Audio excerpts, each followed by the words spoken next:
Welcome to this English literature class. आज मैं आप लोगों को बोर्ड से रिलेटेड जो क्वेश्चन पेपर है उसको बताऊंगी। तो बोर्ड से रिलेटेड जो क्वेश्चन पेपर मैं आज आपको बताऊंगी उसमें मैंने 2010 से लेकर के 2019 के जितने भी मोस्ट इम्पोर्टेंट जो क्वेश्चन आपके बोर्ड एग्जाम्स में आ चुके हैं उनकी मैं सारी डिटेल आपको दूंगी। तो मैंने कोशिश की है कि पूरे जो भी आपके जो क्वेश्चन हैं आज 2010 से लेकर के 2019 तक के बोर्ड एग्ज़ाम में जो क्वेश्चन आए हैं तो उसकी सारी ये डिटेल है। तो ज़रूरी है अगर आप जो भी ये क्वेश्चन पेपर मैं आपको देती हूँ अगर इनको आप अ, पूरी कंप्लीटली इसमें कंसंट्रेट करते हैं तो बिल्कुल पक्का है कि I am damn sure about it कि आप लोग अच्छे स्कोर प्राप्त करेंगे बोर्ड एग्जाम में। तो ठीक है, तो let's start the first question about the about the first chapter. तो जो पहला क्वेश्चन है वो है how did M Hamel make his last lesson a special one and what did he emphasis in it. Okay, तो पहला question है कि किस तरह से जो एम हेमल, आपको पता है द लास्ट लेसन से रिलेटेड ये सारे क्वेश्चन है। फ्लेमिंगो का जो फर्स्ट चैप्टर है द लास्ट लेसन, ये सारे ही क्वेश्चन उससे रिलेटेड हैं। तो इसमें जो दो मेन कैरेक्टर हैं, एम हेमल जो टीचर है फ्रेंच और जो लिटिल बॉय है, तो इनका ही स्पेशल इसमें इनके बारे में ही मेंशन किया गया है मोस्टली। तो जो पहला क्वेश्चन है आपके सामने ये है, तो इसमें किस तरह से जो एम हेमल टीचर था अपने उस लास्ट लेसन में उसने किस तरह से उसको विशेष बनाया और उस किस बात पर उसने दबाव डाला, कौन सी ऐसी चीज़ थी जिस पर उसने फोकस किया। तो आंसर है उसका M Hamel put on his best clothes on the day of the last lesson. उस आखिरी लेसन के दिन जो एम हेमल थे अपने बहुत अच्छे कपड़ों में थे and he had also invited village elders for the classes, और उस कक्षा के लिए उसने जो गांव के सयाने लोग थे उनको बुलाया हुआ था। He told his class that French was the most beautiful language in the world, और उन्होंने बताया कि किस तरह से जो फ्रेंच भाषा है वह संसार की सबसे सुंदर भाषा है। ही सेड दैट, और उन्होंने यह भी कहा कि when he people are enslaved they still hold the key to their prison as long as they hold fast to their language। तो उन्होंने यहाँ पर बताया है कि उन्होंने कहा कि किस तरह से जब लोग गुलाम हो जाते हैं, इंस्लेव्ड होना, स्लेव होना, गुलाम हो जाना, जब लोग दूसरे के गुलाम हो जाते हैं दे स्टिल होल्ड। तो ये ठीक इसी तरह से है जैसे कोई जो व्यक्ति है जेल के अंदर है और जेल के अंदर व्यक्ति है और चाबी उसी के जेब में है। तो इसके कहने का तात्पर्य यह है कि जब कोई भी व्यक्ति जब दूसरे का गुलाम हो जाता है तो वह अपनी भाषा छोड़ देता है। वो जिसका गुलाम है जो चीज़ भी वो चाहेगा या करवाएगा तो वह उसी की ज़बान वह बोलेगा। तो इसका मतलब ये हो गया। तो दूसरा जो क्वेश्चन है वह है why were some elderly person occupying the back benches that day. तो दूसरा जो क्वेश्चन है वह यह है कि उस दिन अ, जो सयाने लोग थे वे कक्षा की लास्ट बेंचों में खाली जो लास्ट सीटें थी उसमें क्यों बैठे हुए थे, या उसी से रिलेटेड जो क्वेश्चन है वह यह है why did the village elders occupy the back benches in the classroom to attend the last lesson delivered by M. Hamel। तो उसी तरह से अक्सर ही बच्चे कुछ कंफ्यूज हो जाते हैं उसी क्वेश्चन को दूसरे ढंग से दिया तो इसमें कंफ्यूजन की बात नहीं है, वही क्वेश्चन है उसी को दूसरे ढंग से यहाँ पर दे दिया गया है कि उस दिन जब एम हेमल जो टीचर थे अपना लास्ट लेसन दे रहे थे तो उस लास्ट लेसन के लिए उन्होंने गांव के जो सयाने लोग थे उनको कक्षा में क्यों आमंत्रण किया, वे लोग कक्षा में क्यों आए उनके उस लास्ट लेसन को सुनने के लिए। तो इसका आंसर है some elderly person were occupying the back benches that day because they had come to pay their respect to M Hamel on his last day of school for his service to the community. Okay, तो इस तरह से वे जो M हैमल का वह जो last lesson था, तो उस लास्ट लेसन में उस दिन गांव के जो सयाने लोग थे, वे आकर के कक्षा की खाली बेंचों पर बैठ गए। उनका बैठने का यह कारण था, स्कूल में आने का यह कारण था, टू पे दियर रिस्पेक्ट टू एम हैमल। वे जो एम हैमल टीचर थे, उनको अपना रेस्पेक्ट उनको देने के लिए आए हुए थे। और उनके जो बहुत लंबे समय तक उन्होंने जो अपनी सेवा दी थी उस समुदाय को, उसकी अपनी जो सेवा दी थी उस समूह को, तो उसका भी वो रिस्पेक्ट देना चाहते थे। It was also their way of showing their respect to their country and language that is no longer theirs. Okay, तो और दूसरा यह भी था कि वे अपना जो उनका जो आदर था, वे अपने उस टीचर को वह शो करना चाहते थे, इसलिए कि क्योंकि जो उनका देश था, उनके देश की जो भाषा थी, अब बहुत ज़्यादा लंबे समय तक उस पर उनका क्या नहीं रहेगा, उस पर उनका उनका कब्ज़ा नहीं रहेगा। वो अब ज़्यादा लंबे समय तक अपनी उस भाषा का प्रयोग नहीं कर पाएँगे। और जो तीसरा क्वेश्चन है, वह यह है, who did M Hamel blame for the neglect of learning on the part boys like Franz. Okay, तो 2019 का ये क्वेश्चन है, 2019 में पूछा गया है ये क्वेश्चन। तो who did M Hamel blame for the neglect of learning of the part of boys like Franz. Okay, तो एम हैमल ने तो सीखने के लिए, किसी भी चीज़ को सीखने के लिए, किसी भी विषय को सीखने के लिए, फ्रेंच जैसे लड़कों के हिस्से में जो कि किसी भी चीज़ को सीखने के लिए मना करते हैं, तो उन्होंने तो इस चीज़ के लिए किसको ब्लेम दिया था कि फ्रेंच जैसे लड़के जो कि सीखने के लिए किसी भी चीज़ को नेग्लेक्ट कर देते हैं, अनदेखा कर देते हैं। तो इसमें एम हैमल ने किसको ब्लेम किया था, किसको दोष दिया था?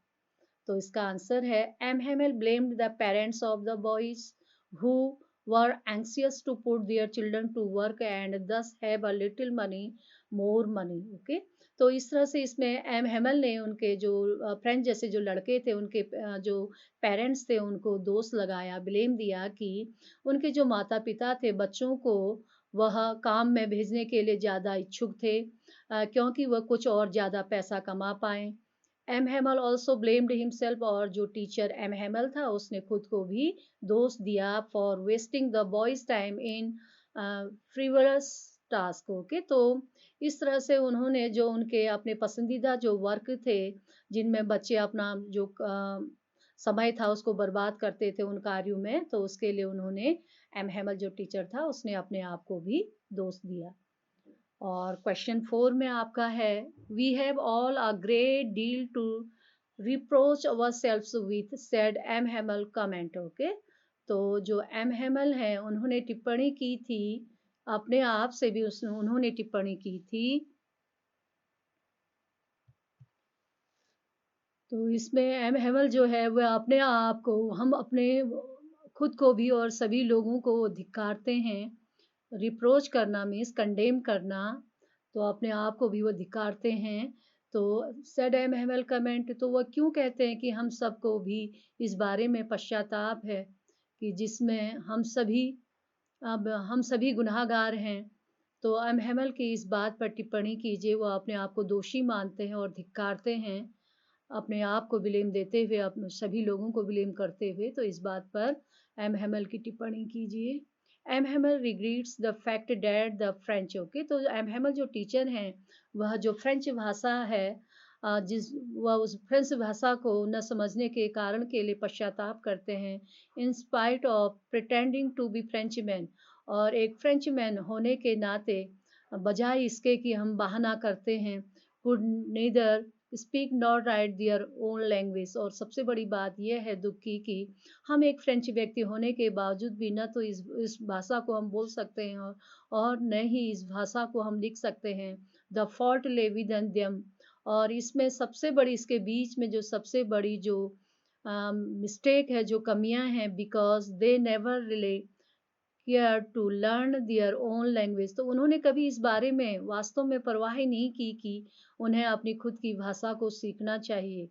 हैमल्स कमेंट शोज, जो हैमल जो टीचर हैं, उनका जो टिप्पणी है, वह दर्शाता है how dearly he loved his country and the language of his country, कि किस तरह से वह अपने उस देश की, अपना जो उनका प्यारा जो देश है उस देश को वह कितना ज़्यादा प्यार करते हैं और उस देश की जो भाषा है उसको वह कितना ज़्यादा प्यार करते हैं। तो क्वेश्चन 5 में पूछा गया है व्हाट आर थंडर क्लैप, वज्रपात होना, लाइटनिंग होना। ओके, तो जिस तरह से जब बिजली कड़कती है एकदम से वज्रपात सा होता है, थंडरिंग जो होती है, तो these words were to me Franz, और फ्रेंच कह रहा है कि जो टीचर के द्वारा कहे गए जो शब्द थे मेरे ऊपर वज्रपात की तरह गिरे। What were those words and what was their effect on Franz, तो वे शब्द क्या थे और उनका फ्रेंच के जो लड़का फ्रेंच था लिटिल बॉय उस पर क्या प्रभाव पड़ा। तो उस पर यह प्रभाव पड़ा कि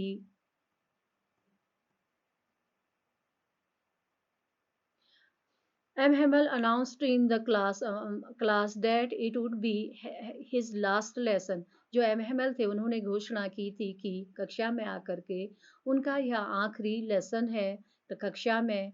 and order had come from Berlin to teach only German in the schools of Alsace and Lorraine. तो उन्होंने कहा कि जर्मन से एक ऑर्डर आ चुका है कि जो अल्सास और लॉरेन के जो स्कूल हैं उन स्कूलों में बर्लिन से एक आदेश आया है कि अल्सास और लॉरेन के जो स्कूल हैं उसमें केवल जर्मन भाषा ही सिखाई जाए। ही सेड डैट, और उन्होंने यह भी कहा था कि the new teacher was coming the next day, अगले दिन आपका नया टीचर आएगा। These words came like a thunder clap to Franz. Okay, तो जैसे ही एम हेमल के द्वारा ये शब्द अनाउंस किए गए थे तो ये शब्द कहने के बाद फ्रेंच को ऐसा लगा कि मानो उसके ऊपर वज्रपात सा हुआ हो। और अगला क्वेश्चन है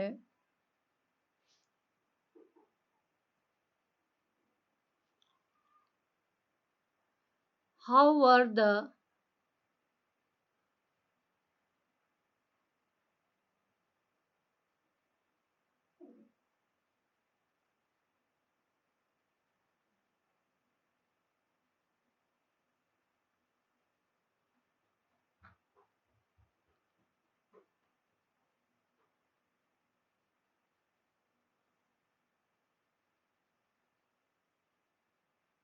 How were the parents and M. Hamel responsible for the children's neglect of the French language? किस तरह से कैसे जो पेरेंट्स थे और एम हेमल थे वे कैसे इसके जिम्मेदार थे उन बच्चों के लिए जिन्होंने फ्रेंच भाषा को निगलेक्ट किया था। क्यों, कैसे एम हेमल और उनके जो पेरेंट्स थे वे इसके जिम्मेदार थे। M. Hamel blamed the parents of the boys for not caring about their studies. M. Hamel खुद को भी और उनके जो लड़कों के पेरेंट्स हैं उनको भी इस बात के लिए ब्लेम देते हैं क्योंकि उन्होंने अपने बच्चों को भी पढ़ाई के लिए उनकी उनकी तरफ ध्यान नहीं दिया। They were anxious to put their children to some work and thus have a little more money. और उनके पेरेंट्स जो थे वे भी अपने बच्चों को कुछ काम करने के लिए ज़्यादा उत्तेजित करते थे ताकि वह कुछ और ज़्यादा पैसा कमा पाएँ। M Hamel blamed himself also, जो टीचर एम हेमल है उन्होंने खुद को भी दोष दिया, ब्लेम किया। He had often sent children to water his flowers instead of learning their lesson. और वह जो एम हेमल थे वह भी बच्चों को अपने गार्डन में जो फूल थे उन फूलों को पानी देने के लिए कहते थे बजाय उनको पढ़ने के। तो क्वेश्चन 7 है why did M Hamel write vive la France on the blackboard. तो सबसे पहले वाइव ला फ्रांस का मीन्स है फ्रांस लिव लॉन्ग। तो फ्रांस लिव लॉन्ग, फ्रांस तुम लंबे समय तक अमर रहो, या फ्रांस जिंदाबाद वाइव ला फ्रांस का अर्थ है। तो एम हेमल ने vive la France on the blackboard में क्यों लिखा कि फ्रांस तुम जिंदाबाद या फ्रांस तुम लंबे समय तक अमर रहो। आंसर है vive la France means long live France, तुम लंबे समय तक जियो या तुम अमर रहो या फ्रांस तुम जिंदाबाद हो। Hamel wrote these words on the blackboard because he was too emotional at that time to be able to say anything more, and the last lesson had stirred the feelings of guilt and patriotism in the class and in him. तो उन्होंने यह शब्द black board में इसलिए लिखे थे क्योंकि वह बहुत ज़्यादा इमोशनल हो चुके थे, भावुक भी हो चुके थे। उस समय उनको उस लास्ट लेसन के बारे में और कुछ भी समझ में नहीं आ रहा था, वह कुछ भी कहने योग्य नहीं थे उस लास्ट लेसन के बारे में। उनका जो स्टियर्ड होना, फिल अप होना, उनका जो दिमाग था, वह विचारों से भरा हुआ था और उनको अपराध भावना भी उनमें थी and patriotism in the class, और वह कक्षा को देशभक्ति की भावना से प्रेरित करना चाहते थे और खुद भी वह देशभक्ति की भावना से क्या थे? प्रेरित थे। What tempted friends to stay away from school? तो 8th जो क्वेश्चन है, टेम्पटेड होना, इंटाइस होना, लालायित होना। तो जो फ्रेंड जो लड़का था वह स्कूल में रुकने के बजाय वह बाहर जाने के लिए क्यों लालायित हुआ? It was a warm Sunny day, यह एक बहुत ही गर्म और बहुत ही ब्राइट डे था। Bird were chirping in the trees, और जो चिड़ियाएँ थी वह पेड़ों पर चहचहा रही थी। For Franz it was far more tempting than going to school. तो ये सारी चीज़ें जो फ्रेंच था उसको बहुत ज़्यादा लालायित कर रही थी बजाय स्कूल के। तो how did Franz react to the declaration that it was their last French lesson? 8th जो क्वेश्चन था वो आपका 2014 में आया हुआ है ये क्वेश्चन। तो अभी इसकी संभावना है कि आ सकता है ये क्वेश्चन इस बार। तो यही रीज़न था कि जो फ्रेंच था स्कूल जाने के बजाय वह बाहर जाने के लिए लालायित हुआ था। 9th क्वेश्चन है, how did Franz react to the declaration that it was their last French lesson? अब जो फ्रेंच था, तो इसमें ये 2013 का ये क्वेश्चन है। 2013 में ये क्वेश्चन आपका आया हुआ है, जो 9th क्वेश्चन है कि फ्रेंच ने किस तरह से अपना जो फ्रेंच था, फ्रेंच लेसन जो था उनका लास्ट जो लेसन था, फ्रेंच ने किस तरह से कौन सी प्रतिक्रिया जाहिर की थी अपने उस लास्ट फ्रेंच लेसन के लिए। जो फ्रेंच लड़का था उसने किस तरह से अपनी प्रतिक्रिया जाहिर की। यह क्वेश्चन जो है आपका 2013 में आया हुआ है बोर्ड एग्जाम में। तो इसका आंसर है, फ्रेंच वॉज शॉक्ड। जब फ्रेंच ने अपने टीचर एम हेमल से ये सारी चीज़ें सुनी तो वह एकदम सकते में आ गया, शॉक्ड हो गया। He cursed the Persian rulers, okay, जो पर्शिया का जो शासक था उसने उसको श्राप दिया, कर्ष किया कि ही कर्स्ड हिमसेल्फ, और उसने अपने आप को भी दोषी माना for not learning his lesson, क्योंकि उसने खुद भी अपना जो लेसन था उसको याद नहीं किया था। He used to call his books nuisance, okay. तो अपने वो बुक उसको बहुत ही रबिश लगते थे, बेकार लगते थे उन बुकों को। But now he was sorry, अब लेकिन उसको पश्चाताप था, वह दुखी था that he would never see M Hamel again, वह अपना जो उसके टीचर एम हेमल हैं उनको दोबारा फिर वह देख नहीं पाएगा। जो 10th जो क्वेश्चन है वो है, how did M Hamel say farewell to his students and the people of town? तो अपने विदाई के समय जो उनके टीचर एम हेमल हैं उसने उस टाउन के जो लोग थे और जो विद्यार्थी थे उनको क्या बोला था। तो ये क्वेश्चन आपका है 2012 का, ये क्वेश्चन है बोर्ड एग्जाम में। यह 2012 में आया हुआ ये क्वेश्चन है आपका। तो इस क्वेश्चन में M Hamel was shocked with emotion and couldn't anything. M Hamel का जो थ्रॉट था, उनका जो गला था, वह भावनाओं से एकदम अवरुद्ध हो गया, चॉक्ड हो गया। और he stood up from his chair, अपनी कुर्सी पर वह अपनी कुर्सी के सामने खड़े हुए। टुक अ पीस ऑफ चौक, उन्होंने एक चौक के पीस को पकड़ा। एंड रोट, और उन्होंने लिखा on the black board in large words, बहुत बड़े बड़े अक्षरों में उन्होंने ब्लैक बोर्ड में लिखा, वाइव ला फ्रांस, फ्रांस जिंदाबाद, या फ्रांस तुम अमर रहो, which means long live France, तुम लंबे समय तक रहो, अमर रहो। Thus he said farewell to the students and the people of the town. उस इस तरह से एम हेमल ने जो गांव के लोग थे और जो विद्यार्थी थे उनको इस तरह से विदाई में शब्द बोले थे।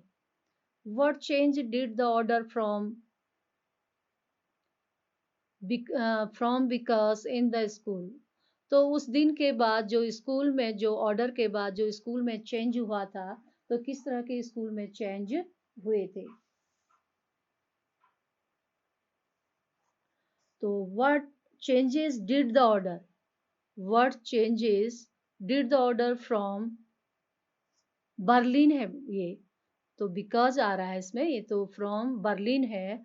Berlin cause in the school, Berlin cause in the school. Berlin से आदेश आने के बाद स्कूलों में किस तरह से स्कूलों में बदलाव हुआ, स्कूल में कि इसका क्या प्रभाव पड़ा जब बर्लिन से आदेश आया। तो 2012 में बोर्ड 2012 के बोर्ड में भी यह क्वेश्चन आया हुआ है। तो उन स्कूलों में बर्लिन से ऑर्डर आने के बाद किस प्रकार का चेंज हुआ था। The school was as quiet as Sunday morning, और उस दिन जब ये ऑर्डर जैसे ही लोगों तक पहुंचा तो उस दिन स्कूल में बिल्कुल संडे मॉर्निंग की तरह ही एकदम शांति थी। देयर वॉज नो नॉइस, वहाँ पर कोई शोरगुल नहीं था। M Hamel was dressed in his best clothes, जो एम हेमल थे उन्होंने अपने सबसे अच्छी पोशाक या अपने सबसे अच्छे कपड़े पहने हुए थे। M Hamel said it would be his last lesson, और एम हेमल ने यह भी बताया था कि यह उनका आखिरी लेसन है। एवरीबडी लुक्ड सैड, और उन्होंने देखा कि प्रत्येक जो लोग थे एकदम दुखी दिखाई दे रहे थे। The village people had come to thank M Hamel for his 40 years of faithful service, और जो गांव के लोग थे वह एम हेमल को उनके 40 साल की निस्वार्थ भावना से दी हुई सेवा के लिए उनको धन्यवाद देने के लिए आए हुए थे। आप क्वेश्चन जो 12 है आपका, what had been put up in the board, तो बोर्ड में क्या चीज लिखा हुआ था, बोर्ड में किस चीज के बारे में बताया गया था। बोर्ड एग्जाम का यह 2011 में आया हुआ क्वेश्चन है। तो उस दिन क्या हुआ था, ब्लैक बोर्ड में क्या चीज लिखी हुई थी। An order from Berlin had been put up on the bulletin board, जो मुख्य समाचार थे बर्लिन से आए हुए उनके बारे में लिखा हुआ था।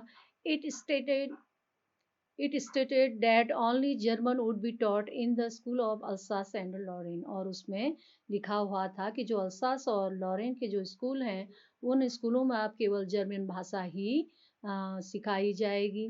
The new teacher were coming to the next day, और दूसरे दिन आपका नया टीचर स्कूल में आएगा। तो क्वेश्चन 13 है आपका, Franz thinks will they make them sing in German even the pigeons, what does this tell us about the attitude of the Frenchman. तो फ्रेंच जब सोचता है कि क्या ये जो कबूतर हैं, क्या वे इन कबूतरों को भी जर्मन भाषा में बोलना सिखाएंगे। What does this tell us about the attitude of the Frenchman, एक फ्रेंचमैन होने के नाते जो फ्रेंचमैन का जो दृष्टिकोण है तो वह इसके बारे में क्या बताता है। The Frenchman hated the fact that they had been captured by the Germans and ordered to forget their language and their identity that submit to the new masters। तो जो फ्रेंच मैन होने के नाते उनके दिल में इन कारणों से घृणा उत्पन्न हुई कि जो जर्मन लोग हैं वे उनकी अपनी भाषा पर ही उनके ऊपर क्या कर रहे हैं, कैप्चर कर रहे हैं, उनकी भाषा पर अपना कब्जा कर रहे हैं। एंड ऑर्डर टू फॉरगेट, और उनको यह आदेश दे रहे हैं कि वह अपनी भाषा को ही भूल जाएं, अपनी पहचान को भूल जाएं, और उनके लिए जर्मन का जो नया टीचर है उसको वो क्या कर रहे हैं, भेज रहे हैं। तो ये 14th जो क्वेश्चन है वह है आप लोगों का, और ये 14th जो क्वेश्चन है आपके 2010 बोर्ड एग्जाम्स में आया हुआ है। तो इसमें ये क्वेश्चन पूछा गया है, what had the narrator counted on the enter the school and noticed, what had the narrator counted on the enter the school and noticed। Okay, तो इसमें जो नरेटर है तो नरेटर ने किस बात को काउंट किया था और किस तरह से उसने स्कूल की कुछ चीज़ों के बारे में, कुछ स्कूल की चीज़ों को अनदेखा किया था। The narrator had counted on the commotion to enter the class without being noticed। Okay, तो जो नरेटर था उसने इस बात पर फोकस किया था, इस बात को नोटिस किया था कि the narrator had counted to the commotion, school में जो एकदम अस्त व्यवस्था है, स्कूल में जैसे ही हम इंटर करते हैं, प्रवेश करते हैं कक्षा में, बिना किसी के देखे गए, बिना किसी के शोर मचाए हुए हमें अपनी क्लास में क्या करना चाहिए। तो अपनी क्लास में बिना किसी के देखे बगैर ही कक्षा में प्रवेश करने के बारे में उसने फोकस किया है। What was the mood in the classroom when M. Hamel gave his last French lesson? जब एम हेमल जो टीचर थे, अब 15th जो क्वेश्चन है वह आपका 15th जो क्वेश्चन है, तो ये भी बड़ा इंपॉर्टेंट क्वेश्चन है। तो इसमें बताया गया है कि what was the mood in the classroom, जब एम हेमल अपना French lesson, last French lesson लेने के लिए देने के लिए कक्षा में आए, तो उनका जो मूड था वो किस तरह का था। There was a mood of sadness in the classroom, और पूरा जो क्लासरूम था उन सबका ही जो मूड था वह सैड सैड फील कर रहे थे सभी लोग। There was complete silence everywhere, सभी और एकदम से पूरी तरह शांति छाई हुई थी। Even the old people of the village, यहाँ तक कि जो गांव से आए हुए जो सयाने लोग थे, to attend the last lesson, उस आखिरी लेसन को अटेंड करने के लिए।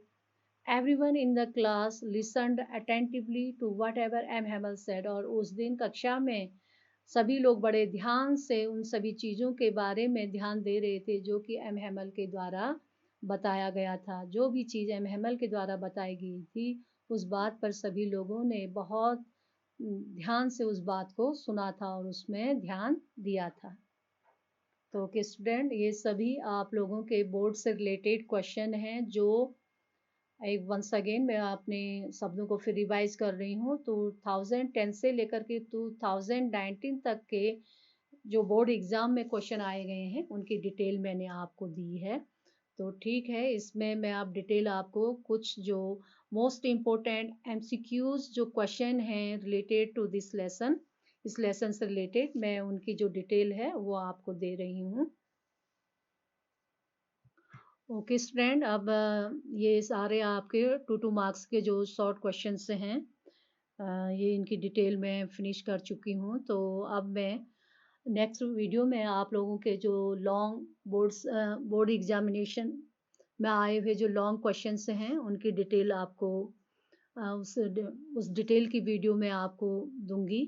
और इसके साथ ही जो एमसीक्यूज बेस्ड पर जो आपके क्वेश्चन आएंगे, तो जो मोस्ट इम्पोर्टेंट क्वेश्चन हैं इस चैप्टर से रिलेटेड उन क्वेश्चनों का के एमसीक्यूज की भी मैं वीडियो बनाऊंगी जो आपको मैं अलग अलग वीडियो में आपको दूंगी।